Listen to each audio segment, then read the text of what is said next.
त्वं माता शतक्रतो बभूविथ अधाते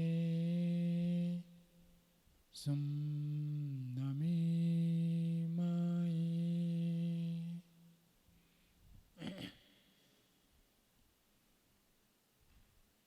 परम पिता परमात्मा की महती कृपा से हम सब प्रातःकाल इस पवित्र वेला में ब्रह्मयज्ञ देवयज्ञ को संपन्न करते सत्संग में उपस्थित हुए हैं। यह जीवन को आदर्श बनाने के लिए अत्यंत महत्वपूर्ण है और उपयोगी है। प्रातःकाल का समय सर्वाधिक महत्वपूर्ण होता है। उस समय हम एकाग्रता पूर्वक कार्य को संपादित करते हैं। शेष समय में दिन भर के कार्य में अन्य विचार होते हैं, अन्य व्यक्ति होते हैं, अन्य व्यवहार होते हैं। उस समय हमारी पूर्ण एकाग्रता नहीं रहती है। जितनी एकाग्रता, जितनी शांति और जितनी पवित्र भावना प्रातःकाल होती है, दिन भर में वैसे नहीं बनती है। यद्यपि ऋषियों ने कहा है 2 संध्या में काल है, प्रातःकाल भी संध्या और सायंकाल भी संध्या। दोनों में संधि होता है, दिन और रात का मिलन। तो सायंकाल हम संध्या करते हैं तो दिन भर के मलिनता को, दिन भर की जो मलिनता है उसको दूर करते हैं। और प्रातःकाल जो करते हैं रात्रिकालीन मलिनता को दूर करते हैं। फिर भी क्योंकि रात्रि में दीर्घ काल तक हम विश्राम में रहते हैं तो वृत्तियों का प्रभाव कम रहता है। इसलिए प्रातःकाल अधिक महत्वपूर्ण होता है। और यदि प्रातःकाल हम अच्छे विचार, अच्छे संकल्प, अच्छी भावना से ओतप्रोत होते हैं तो हमारे उस दिन भर के कार्य को हम अच्छे प्रकार से कर पाते हैं। इतना महत्वपूर्ण होता है प्रातःकाल।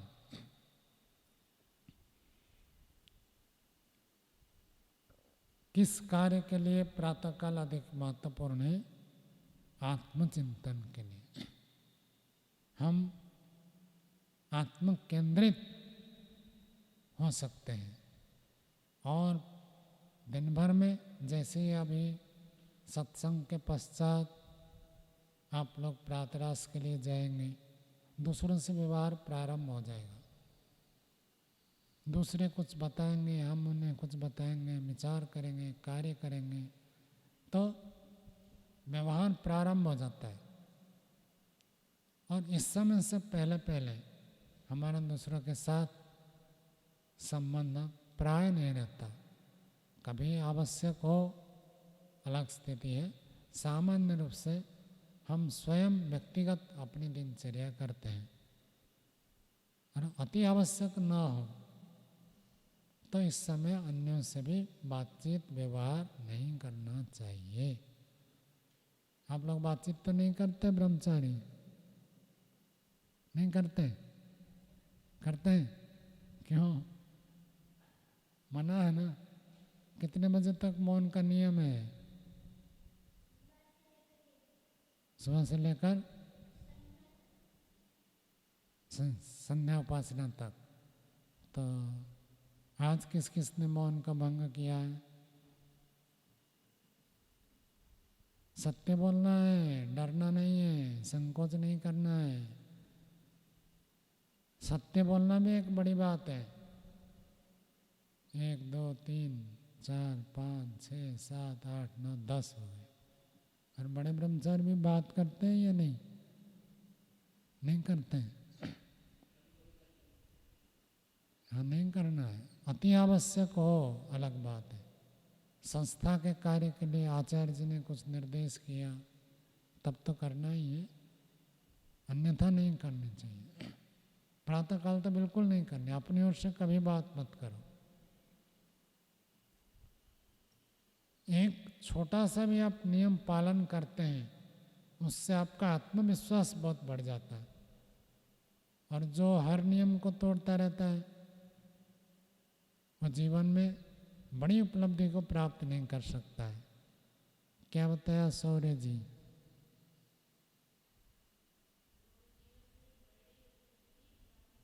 कौन? हाँ, कौन है? चलो आप बताओ श्रोतव्य जी।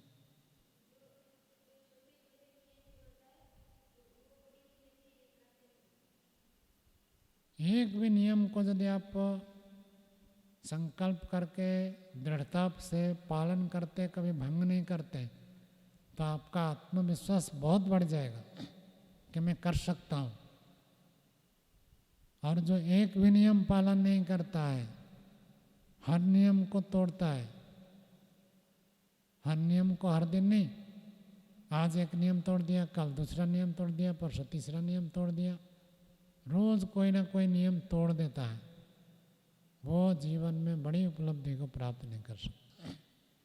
कुछ नियम ऐसे अपना बनाओ कि इस नियम को तो मैं कभी नहीं तोड़ूंगा,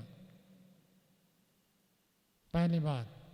दूसरी बात है, अपनी ओर से मैं नहीं तोड़ूंगा। 2 बातें समझ में आई। क्या बताया आयुष जी? हाँ, अब संस्था के काम से आपको आचार्य जी ने बता दिया कि जाओ स्वामी जी को बुला कर लाओ, अब मौन का समय है, तब आपको पालन करना है।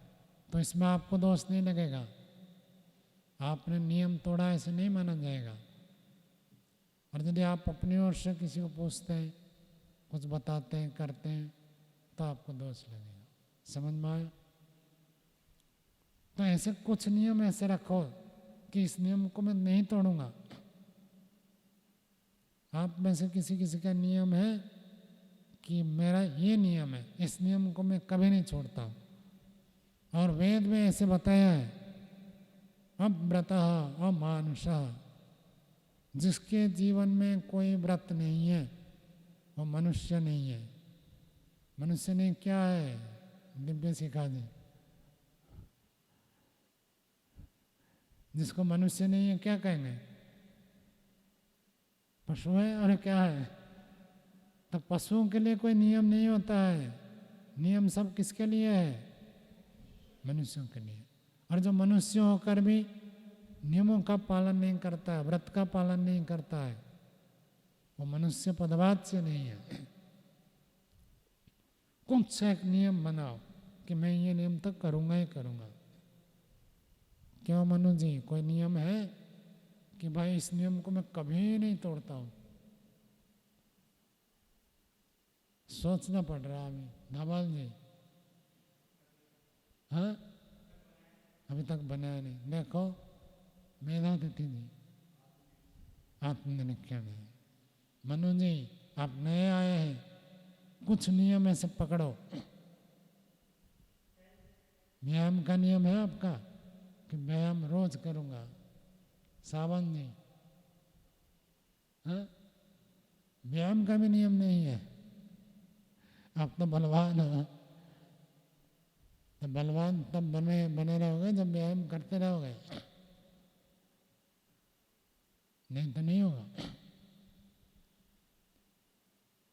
तो आपको इतनी सारी बातें बताई गई है, अहिंसा का पालन करना, क्रोध नहीं करना, हमेशा सत्य बोलना, झूठ नहीं बोलना है, आलस्य नहीं करना है, चोरी नहीं करनी है। ये सब कितनी सारे बातें, बहुत बड़े बड़े विद्वान आते हैं, आचार्य लोग आते हैं, आपको उपदेश देते हैं, समझाते हैं। जो बात आपको अच्छी लगती है उसको पकड़ लेना। बिना नियम के जीवन में बड़ी उपलब्धि को प्राप्त नहीं कर सकते। किसी को पढ़ाई में रुचि लगती है, पढ़ने का नियम रखो, कोई सा भी नियम। चलो नियम की बात आई तो एक बात बता देते हैं, कहानी सुना देते हैं। एक बार एक व्यक्ति साधु के पास गए कि मुझे दीक्षा लेनी है। तो उन्होंने कहा दीक्षा के लिए कुछ नियम होता है। कल भी चर्चा हो रही थी, आप लोगों ने सुना नहीं सुना। तो दीक्षा का अर्थ व्रत। तो दीक्षा लेते अर्थात व्रत लेते कि मैं यह पालन करूँगा। ऐसे जो व्रत लेते हैं तभी उसको दीक्षा कहते हैं। जो व्रत नहीं लेगा उसको दीक्षा नहीं लेगा। कई सारे कहते कि हम यज्ञोपवीत लेंगे। यहाँ तो चलो गुरुकुल है, वातावरण है अच्छा, बाहर जाते हैं तो पहले उनको कहते, आजकल तो सब लोग कुछ भी खाना पीना खाते हैं, तो पहले उनको कहते हैं मांसाहार छोड़ना पड़ेगा, उपनयन लेंगे तो जीवन भर नहीं खाना है। ऐसे एक एक नियम उनको बताना पड़ता है। गायत्री मंत्र का जप करना है तो नियमों को पालन करना, उसी को ही दीक्षा कहते हैं, उसी को ही व्रत कहते हैं। तो साधु के पास गए कि कहे मुझे दीक्षा लेनी है। तो कहा क्या नियम लोगे आप? हमारे ये नियम है। कहा मैं तो एक सामान्य व्यक्ति हूँ, खेती बाड़ी करता हूँ और मैं तो ऐसे कोई नियम, पूजा पाठ, हवन ये सब करना मेरे को नहीं होगा। तो कहा बिना नियम के तो हम दीक्षा नहीं देते। कोई ना कोई एक नियम है। रोजड़ से जो संबंधित है सब जानते हैं। 7 दिन का शिविर होता है, उसके बाद उनको एक व्रत पत्र दिया जाता है। तो उसमें 2 कॉलम होते हैं। एक तरफ लिखा रहता है इन नियमों को मैं पालन करूँगा और इनको मैं छोड़ूंगा। छोड़ने योग्य नियम और पालन करने योग्य। तो कम से कम कितने नियम लेने होते हैं? कितने मनु जी? 3 नियम धारण करना है, 3 दोष छोड़ने हैं। एक साथ सारा चुन लेंगे तो कर नहीं पाएंगे, 3 कहते हैं। और 3 भी नहीं करते, 1। तो आप लोगों के भी जन्मदिन होते हैं तो जन्मदिन में एक एक नियम धारण करो। जिसका जिस दिन जन्मदिन है एक नियम धारण कर लेना, आज से मैं ये नियम पालन करूँगा। तो कितने साल के हो गए शिवांश जी? 10। और जब आप 50 साल के हो जाएंगे कितने नियम हो जाएंगे आपके? 50 कैसे हो जाएंगे? अब तो 10 पार कर दिया आपने। कितने होंगे? 40। तभी 10 साल के हो, बड़ी बात है। और 1 साल में एक नियम धारण करोगे तो 50 साल होते होते 40 नियम आपके जीवन में हो जाएंगे। बहुत बड़ी बात है। एक नियम को निष्ठापूर्वक पालन करना कठिन होता। तो उस व्यक्ति को कहा गया कि आप नियम लो, बिना नियम के नहीं होगा। इतने सारे नियम, इनमें से कोई एक पालन करो और इनमें से कोई छोड़ना, कम से कम एक तो लो। तो उन्होंने कहा अच्छा सबसे पहला नियम क्या है? तो सबसे पहला जैसे आपको बताया था अहिंसा, अर्थात सबसे प्रीतिपूर्वक व्यवहार करना। तो उस व्यक्ति ने कहा कैसे पालन करना? तो उन्होंने कहा आपको पड़ोसी के साथ मित्रता रखनी है। झगड़ा करते हैं ना, कौन आप में से झगड़ा नहीं करता? हाथ खड़े करो। ब्रह्मचारी कौन झगड़ा करता ही नहीं है? कौन? हाथ खड़े करो। हम देखो ये भी एक नियम है, इस नियम का भी पालन कर सकते हैं। मैं किसी से नहीं झगड़ूंगा, झगड़ा नहीं करूंगा, बड़ा नियम है, प्राथमिक नियम है। तो उनको साधु ने उपदेश दिया कि अपने पड़ोसी के साथ मित्रता रखना, अर्थात उसको देखना, उसके बाद भोजन करना है। जब तक उसको नहीं देखोगे तब तक भोजन नहीं करना है। तब प्रीति होती है, किससे मिलते हैं, बातचीत करते हैं, देखते हैं, तो प्रसन्नता होती है। तो उन्होंने कहा ये नियम, इतना नियम तो कर लूँगा। और जो पड़ोस था, ये किसान था, और जो पड़ोस था वो कुम्हार था। तो रोज ये किसान क्या करता था, उसको देखता था और आकर भोजन करता था। सुबह सुबह जाता था उसके घर में, देखना मतलब मानो नमस्ते कर दिया, नमस्ते करके आ गया, घर में भोजन करता था। एक दिन वो कुम्हार जो है, सुबह सुबह कुम्हार मिट्टी लाते हैं, सामान्य मिट्टी से घड़ा नहीं बनता है, विशेष मिट्टी होती है, उनको ढूंढना पड़ता है वो मिट्टी कहाँ मिलती है। तो एक दिन वो सुबह सुबह जंगल चला गया था, उनको मिट्टी लाकर कुछ घड़े बनाने का ऑर्डर आया होगा, तो इसलिए वो सुबह सुबह चला गया था। और किसान रोज उसको नमस्ते करके आकर भोजन करके खेत में चला जाता था खेती करने के लिए। तो उस दिन गया तो घर वाला के वो तो है ही नहीं घर में, न कहाँ गए, न मिट्टी लाने गए। तो 5 मिनट, 10 मिनट, 15 मिनट, आधा घंटा प्रतीक्षा की, इनको खेत में जाना था, देखा तो आया नहीं। तो फिर घर वालों से पूछा कि कहाँ पर गया बताओ, मैं वहाँ जाऊँगा। तो वहाँ किस कुम्हार जो है जंगल में गया था और रास्ता बता दिए, तो वहाँ गया। इतने में क्या हुआ, कुम्हार मिट्टी खोद रहा था, खोदते खोदते उसको एक सोने का घड़ा मिला है, सोने का सिक्का रखा हुआ है, घड़ा मिला है। और खोद रहा था, खोद कर उन्होंने देखा कोई देख तो नहीं रहा, और इसी समय आकर पहुंच गया। कौन पहुंच गया, किसान आकर पहुंच गया। देखो कहानी में बड़े जागरूक रहते हैं। किसान आकर पहुंच गया और कहा देख, दूर से ही, मानो जैसे मेरी कुटिया उधर है, अब यहाँ से कोई देखे तो दिख जाएगा ना, बच्चे भी यहाँ होते, तत्व जी भी होता है नीचे। तो ऊपर से देख कर कहता स्वामी जी, लाल कपड़ा देकर पहचान लेता। तो ऐसे दूर से ही किसान ने देखा कि कुम्हार वहाँ मिट्टी खोद रहा, तो वहीं से ही नमस्ते कर दी और कहा देख लिया, देख लिया, देख लिया। क्या देख लिया कह रहा है, कुम्हार को मैंने देख लिया, क्योंकि कुम्हार को देखने के बाद उसको भोजन करना है। तो उन्होंने बड़ा खुश हो गया, इतनी दूर आया और देख लिया, देख लिया कहा। और कुम्हार ने क्या सोचा, वो जो सोने का घड़ा है इसको इन्होंने देख लिया। तो उन्होंने कहा भाई रुको रुको रुको, तो कहा नहीं मैंने तो देख लिया, मुझे और कुछ नहीं चाहिए। वो वापस लौट रहा है और कुम्हार उसके पीछे पीछे दौड़ते दौड़ते आ रहा है घड़ा को लेकर। तो उन्होंने कहा मैंने देख लिया और कुछ नहीं चाहिए। तो कुम्हार दौड़ दौड़ कर पीछे पीछे आया और उसके घर तक गया, क्योंकि यदि पता चलेगा, आज भी जैसे हमारे भवन बना खुदाई हुई, यहाँ यदि कोई सोने का कलश निकल जाए, वो किसकी संपत्ति होगी, सरकार ले जाती है, क्योंकि आपका तो है नहीं, पहले किसने गाड़ा था, तो सरकार ले जाती है। तो उस समय में ऐसे राजा था, तो राजा ले जाएगा, पता चल जाए तो राजा ले जाएगा।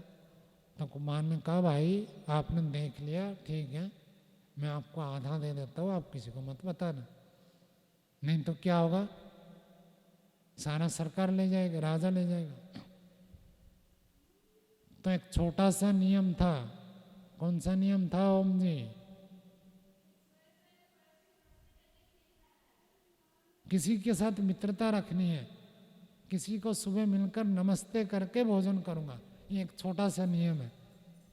और क्या मिल गया, लाभ क्या हो गया, सोना, इतने सारे सोना मिल गया। तो कोई सा भी यदि एक छोटा सा भी नियम आप जीवन में धारण करेंगे तो आपको बड़ी उपलब्धि होगी। समझ में आया नहीं आया अंकिता जी? तो चलो आज तो बता दिया, फिर आगे पूछूंगा किसका क्या नियम है, नहीं तो किसी दिन कार्यक्रम में आप सबसे संकल्प दिलवाएंगे कि एक एक नियम धारण करो। एक छोटा सा भी नियम बहुत बड़ी उपलब्धि तक हमको पहुंचा देता है। क्या नियम हम धारण करते हैं, बहुत सारे बातें आप सुनते हैं, जानते हैं, तो शास्त्र में इसको एक अलग दृष्टि से कहा गया है।